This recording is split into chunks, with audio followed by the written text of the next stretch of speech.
يا ليل همتك حنا في عيون الجميع، المجد له عزوة مدها له كواعها، ما تاخذ الا شناح ولا تغزل لا شجيع، هذه خوال الرسول وهذه اطباعها، اللي لقى موت جر منهم يشيب الرضيع،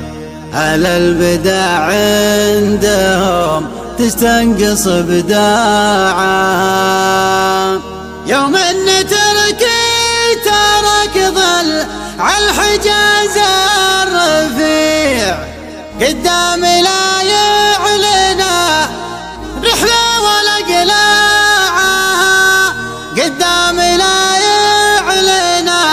رحلة ولا قلاعها، يا ليل خذني مع الدمرة وحلوة ربيع، وقت سطور البيوت وقلت أسماعها، اضرب في جوج الخلا ويصير صدري وسيع، أسرع يجيب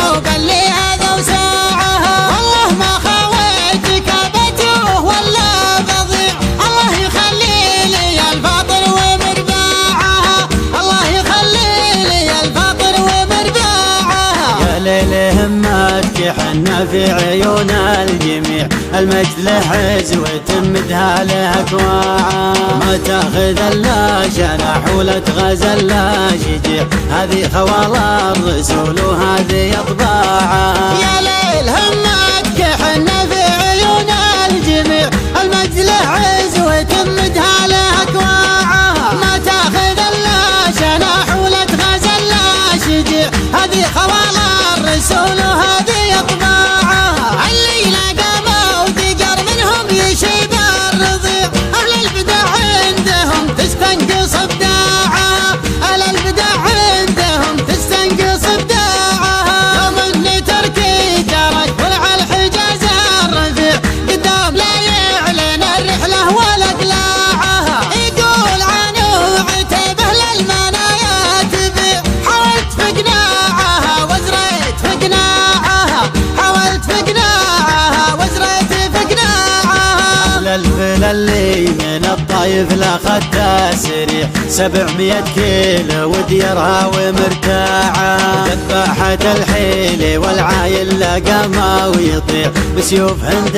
طاغت بالمال صناعة، أهل الفيل اللي من الطايف لاخذ تسريح 700 كيلو وديرها ومرتاعة، ذبحت الحيل والعايل لقى ما ويطيع، بسيوف هند طاغت بالمال صناعة، الوقعة اللي طيور الجو جتها وقيل، والأرض قامت تبشر بالعاش اسماعها، والأرض قامت تبشر بالعاش اسماعها، الليلة مدت على الفراس راحة وقطيع، واللي رجعت ما تمقدم قبل مرجاعها، أول ما يصغي سماع الناس قال السميع، من بعده اليا بدينا تصغي اسماعها، من بعده اليا بدينا تصغي اسماعها، رايد يقول اصخار الفكرة بما تستطيع، قلت زهلا قالها الله العقل ذراعها، وشلون ما قوم يا راعي المقام الرفيع، رسل قصايد يجوز اخوك مطلعها، رايد يقول اصخار الفكرة بما تستطيع، قلت زهلا قالها الله العقل ذراعها، وشلون ما قوم يا راعي المقام الرفيع، رسل قصايد يجوز اخوك مطلعها، مرسل على بحورها وتطيع يعني تطيع، واشيل عن وجهها فالواجب قناعها، واشيل عن